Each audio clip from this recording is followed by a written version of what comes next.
Hello friends, स्वागत है मेरे YouTube चैनल में। आज पढ़ेंगे 7th क्लास का लास्ट चैप्टर और इस चैप्टर का नाम है एन एलियन हैंड। जैसा कि आप लोगों को पता ही होगा, एलियन का मतलब होता है दूसरे ग्रह का प्राणी। तो दूसरे ग्रह का इसमें प्राणी कौन है और उसका क्या हैंड है, क्या कैसे क्या होता है, वो सब इस कहानी में हम लोग जानेंगे। तो चलो करते हैं आज के वीडियो की शुरुआत। सबसे पहले बता दूं कि इस कहानी में एक बच्चा है, उसका नाम टीलू है। यहाँ पे सबसे पहले टीलू और टीलू की मदर बात कर रहे हैं। टीलू की मदर जो है अपने बच्चे को कह रही है कि तुम्हें कितनी बार कहा है उस रास्ते की तरफ नहीं जाना है। तो टीलू जो अपनी मदर से कह रहा है, परंतु डैडी तो रोज उस रास्ते से जाते हैं। तो टीलू की मदर ने कहा, बेटा ये उनका काम है, परंतु तुम्हारा उस तरफ जाना बिल्कुल भी मना है। जैसा कि देख पा रहे हैं, एक अंडरग्राउंड रास्ता बना हुआ है। टीलू के पिताजी इसी रास्ते से रोज जाते हैं और वो अंदर आगे चले जाते हैं और आगे का जो रास्ता है उसके बारे में कोई भी नहीं जानता। उसके बारे में ना टीलू जानता है, ना उसकी मम्मी जानती है, और दुनिया के बहुत सारे लोग इस रास्ते के बारे में कुछ भी नहीं जानते। और वो बहुत सारे लोग हैं जो इस बारे में जानना चाहते हैं, परंतु टीलू के पिताजी ने इस रास्ते से उन्हें आने के लिए सख्त मना कर रखा है। आज का दिन बिल्कुल अलग है। आज टीलू के पापा की छुट्टी है, वो काफी यहाँ आराम कर रहे हैं और टीलू को मौका मिल गया है अपनी जिज्ञासा को शांत करने के लिए। रोज वो इस रास्ते से जाना चाहता था। उसने सोचा, आज मेरे पिताजी आराम कर रहे हैं, क्यों ना मैं इस रास्ते से उधर जाके देखता हूँ कि उस रास्ते की उस तरफ क्या है। टीलू ने बहुत ही सावधानी से अपने पिताजी के सुरक्षा कार्ड को प्राप्त कर लिया और अपनी मम्मी से नजर बचाते हुए उस रास्ते में वो पहुंच गया। एक दरवाजे ने उसका रास्ता रोका, परंतु उसे पता था इस दरवाजे से आगे कैसे जाना है। उसने अपने पिताजी का कार्ड निकाला, वहां उसने इसे लगाया और रास्ता अपने आप खुल गया। और उसके बाद में वो उस रास्ते से धीरे धीरे आगे चला गया। आगे एक अंधेरे से भरा हुआ गलियारा था, जहां आगे जाने पर बहुत अधिक रोशनी थी। उस रोशनी से वो धीरे धीरे आगे चला गया। टीलू ने सोचा कि मुझे कोई भी व्यक्ति देख नहीं पाएगा और मैं चुपचाप आगे चला जाऊंगा और मैं जो भी जानकारियां प्राप्त करना चाहता हूं वो मैं प्राप्त कर लूंगा। परंतु टीलू इस बारे में गलत अनुमान लगा रहा था, क्योंकि आगे जो व्यक्ति काम कर रहे थे उन्होंने टीलू को आते हुए देख लिया था और उन्हें पता लग गया है कि कोई बच्चा है जो हमारे रास्ते से बिना हमारी अनुमति के आ रहा है और ये बिल्कुल भी ठीक नहीं है। उन्होंने क्या किया, अपने सिक्योरिटी गार्ड को भेजा और सिक्योरिटी गार्ड को भेजने के बाद में सिक्योरिटी गार्ड ने टीलू को पकड़ लिया और टीलू को वापस उसके घर पे भेज दिया। टीलू को घर पे आने के बाद में उसकी मम्मी ने बहुत डांटा कि जब तुम्हें कहा गया है इस रास्ते पे नहीं जाना है तो तुम बिना इजाजत उस रास्ते पे क्यों गए। परंतु टीलू के पिताजी ने उनसे कहा कि आप इसे डांटो मत, मैं इसे प्रेम से समझाता हूँ कि उस रास्ते पे क्यों नहीं जाना है। और टीलू के पिताजी उसको समझाने लगे। टीलू के पिताजी ने कहा, बेटा वो जो जगह है वहाँ पे कोई भी साधारण व्यक्ति नहीं जा सकते। अगर कोई भी साधारण व्यक्ति वहाँ जाना चाहेगा तो वह जिंदा नहीं रह पाएगा। मुझे भी वहाँ जाने के लिए विशेष प्रकार के कपड़े पहनने पड़ते हैं और इसी कारण से मैं भी वहाँ आगे जाता हूँ और आगे जाना और वहाँ काम करना बहुत मुश्किल है, इसलिए तुम्हें वहाँ नहीं जाना चाहिए। और मुझे वहाँ काम करने की विशेष ट्रेनिंग मिली है, इसलिए मैं वहाँ काम कर पाता हूँ और आसानी से आ जा सकता हूँ, परंतु और अन्य कोई भी लोग वहाँ आसानी से आ जा नहीं सकते। एक समय था जब हमारे पूर्वज यहाँ रहते थे और बिना किसी परेशानी के आया और जाया करते थे। उस समय सूर्य भी हुआ करता था, परंतु धीरे धीरे सूर्य बहुत तीव्र होता गया और यहाँ की परिस्थितियां बदलती गई और धीरे धीरे क्या हुआ, इस पूरे माहौल में बहुत अधिक बदलाव आ गया। सबसे पहले यहाँ से पक्षी खत्म हो गए, उसके बाद में जानवर खत्म हो गए, उसके बाद में मछलियां भी नहीं बची और धीरे धीरे अधिक प्रजातियां खत्म होने लगी। परंतु मनुष्य जो है उसके पास बहुत अधिक अच्छी टेक्नोलॉजी है। इस कारण से मनुष्य ने इस तरह के घर बना लिए अंडरग्राउंड में, ताकि वो आसानी से रह सके और उन्हें किसी प्रकार की परेशानी ना हो। परंतु वहां जाने के लिए हमें बहुत सारी मशीनों का सहारा लेना पड़ता है। जिस प्रकार हमें हमारे घर में रहने के लिए बहुत सारी मशीनों का सहारा लेना पड़ता है, उसी प्रकार से वहां भी बिना मशीनों के हम काम नहीं कर सकते हैं। इसलिए वहां किसी भी ऐसे व्यक्ति को जाने की इजाजत नहीं है जिसे वहां काम करने की अनुमति ना हो।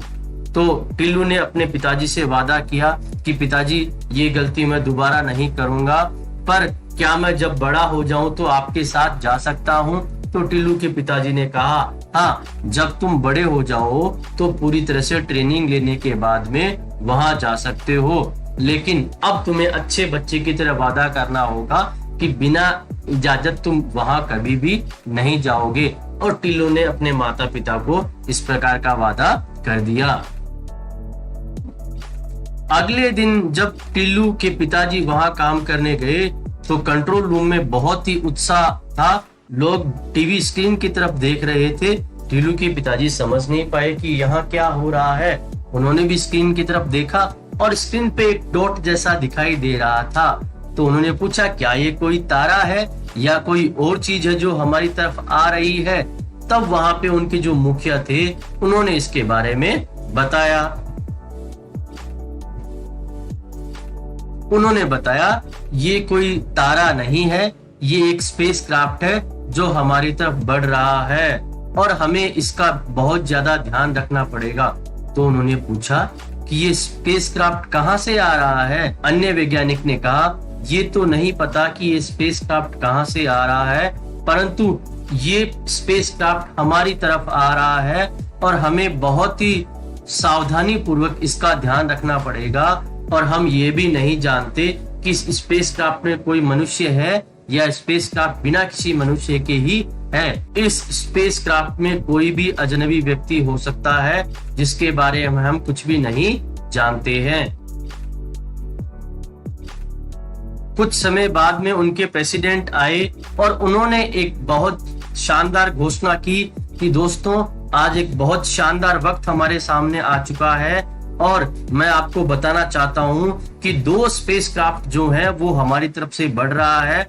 एक स्पेस क्राफ्ट काफी दूर रह चुका है, परंतु दूसरा स्पेस क्राफ्ट जो है वो हमारे बिल्कुल नजदीक आ रहा है और हमें इसका बहुत ज्यादा ध्यान रखना पड़ेगा। पहले वैज्ञानिक से पूछा कि तुम्हारा इसके बारे में क्या नजरिया है। पहले जो वैज्ञानिक जो थे वो सुरक्षा के अधिकारी थे, वो साहस और बुद्धिमानी के लिए जाने जाते थे। तो उन्होंने कहा कि इस स्पेस क्राफ्ट को जब हम चाहें अपनी मिसाइल से नष्ट कर सकते हैं, परंतु ये बुद्धिमानी नहीं होगी। हमें क्या करना होगा, हमें इसको ध्यान पूर्वक देखना होगा। जब तक ये किसी प्रकार का हमें नुकसान नहीं पहुंचाए तब तक इसकी गतिविधियों पर हमें पूरी तरह से ध्यान देना पड़ेगा। इसके बाद में प्रेसिडेंट ने दूसरे वैज्ञानिक से पूछा कि तुम्हारी क्या राय है। दूसरे वैज्ञानिक ने भी यही कहा, हमें इसमें कोई दखलंदाजी नहीं करनी चाहिए और हमें ध्यान से देखना चाहिए कि जो स्पेस क्राफ्ट है ये क्या कर रहा है। अगर किसी भी प्रकार की कोई गलत गतिविधि हुई तो हम किसी भी समय इसे मिसाइल से नष्ट कर सकते हैं। प्रेसिडेंट ने एक तीसरे वैज्ञानिक से पूछा जो एक सामाजिक वैज्ञानिक थे और वो हमेशा 2 नंबर का जो वैज्ञानिक है उनसे अलग राय रखते थे, परंतु आज का दिन बड़ा ही विचित्र था और उनकी भी राय यही थी कि इस स्पेस क्राफ्ट को हम लोग ध्यान पूर्वक देखेंगे और जब तक वहां की तरफ से कोई भी कार्रवाई ना हो हम भी बिल्कुल शांति रखेंगे और हमारी तरफ से भी कोई कार्रवाई नहीं होगी। और थोड़ी देर बाद में पता लगा कि स्पेस क्राफ्ट जो है वो धरती पे लैंड कर चुका है। आज का दिन टिल्लू के जीवन का बहुत बड़ा दिन था, क्योंकि आज टिल्लू के जो पिताजी हैं वो उसे अपने ऑफिस में लेके जा रहे थे, क्योंकि टिल्लू हमेशा ये जिद करता था कि पिताजी मैं भी आपके साथ चलना चाहता हूँ और मैं भी वहां जाके देखना चाहता हूँ कि आपके वहां क्या होता है। इसलिए आज टिल्लू बहुत ही खुश लग रहा था। टिल्लू ने भी उस स्पेसक्राफ्ट को देखा और कहा पिताजी ये क्या है। तो टिल्लू के पिताजी ने बताया कि ये एक स्पेसक्राफ्ट है और हम इसके बारे में बहुत अधिक जानकारी नहीं रखते हैं, लेकिन हम इस पे बहुत ज्यादा ध्यान दे रहे हैं। जब भी इस पे से कोई प्रतिक्रिया होगी तो हम भी कुछ न कुछ अवश्य करेंगे। टिल्लू जो था उस स्पेसक्राफ्ट की तरफ बहुत ध्यान से देख रहा था और बाकी सब लोग भी उसे बहुत ध्यान से देख रहे थे। अचानक टिल्लू ने कहा अपने पिताजी से, पिताजी इसके अंदर से जो है एक मैकेनिकल हैंड जैसा बाहर निकल के आ रहा है और ये हमारी तरफ ही बढ़ रहा है। ये मिट्टी को भी छू रहा है। ये किस प्रकार का हाथ है, इसमें क्या है? इसमें हो सकता है कुछ कैमरा ऐसा कुछ भी लगा हुआ होगा। अब वहां पे जितने भी लोग मौजूद थे वो उस मैकेनिकल हैंड की तरफ ध्यान से देखने लगे और देखने लगे कि ये मैकेनिकल हैंड जो है वो क्या कर रहा है। टिल्लू भी वहां खड़ा था और वो भी आसपास में देखने लगा। अचानक उसने देखा उसके पास में एक मशीन है और वहां पे अलग अलग रंगों के बटन लगे हुए थे। उसे एक रेड बटन भी दिखाई दिया और उसके मन में ये हुआ कि क्यों ना वो उस रेड बटन को दबा दे, और उसने उस रेड बटन को दबा दिया। और उसके पिताजी ने तुरंत उसे रोका कि बेटा तुमने ये क्या कर दिया, और तुरंत उस बटन को न्यूट्रल पोजीशन में वो लेके आए। परंतु अब तक जो होना था वो हो चुका था। अब तक मैकेनिकल हैंड जो था वो थोड़ा बहुत हिल रहा था, कुछ कर रहा था, परंतु अब इस मैकेनिकल हैंड ने काम करना बिल्कुल से बंद कर दिया। नासा की तरफ से एक प्रेस कॉन्फ्रेंस रखी गई। उस प्रेस कॉन्फ्रेंस में ये बताया गया कि हमने वाइकिंग मिशन जो स्टार्ट किया है उसमें बिल्कुल सब कुछ ठीक चल रहा है।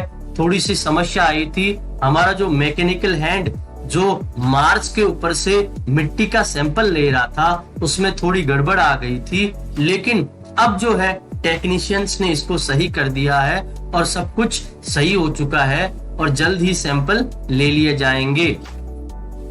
थोड़ी देर बाद में नासा की तरफ से एक और प्रेस कॉन्फ्रेंस हुई और उसमें बताया गया हमारा जो मैकेनिकल हैंड है वो पूरी तरह से सही काम कर रहा है। हमारे टेक्नीशियंस को बहुत बहुत धन्यवाद। मार्स से मिट्टी के जो कण हैं वो ले लिए गए हैं और इनको हम लोग लेके आएंगे और उस पे जांच करेंगे कि मार्स पे जीवन है या नहीं। अभी तक बहुत सारे ऐसे मिशन थे जो ये जानना चाह रहे थे कि मार्स पे जीवन है या नहीं, क्योंकि जीवन जो है केवल पृथ्वी पे बताया गया है और वैज्ञानिक काफी समय से यहाँ वहाँ खोज कर रहे थे कि किसी और ग्रह पर भी जीवन हो सकता है या नहीं, लेकिन अंततः निष्कर्ष ये निकला कि मार्स पे जीवन के कोई संकेत नहीं है। दोस्तों वीडियो अच्छा लगे तो लाइक और शेयर जरूर करें, चैनल को सब्सक्राइब करना ना भूलें, साथ ही साथ बेल आइकन जरूर दबाएं ताकि नए नए वीडियो के नोटिफिकेशन आप लोगों को मिलते रहें।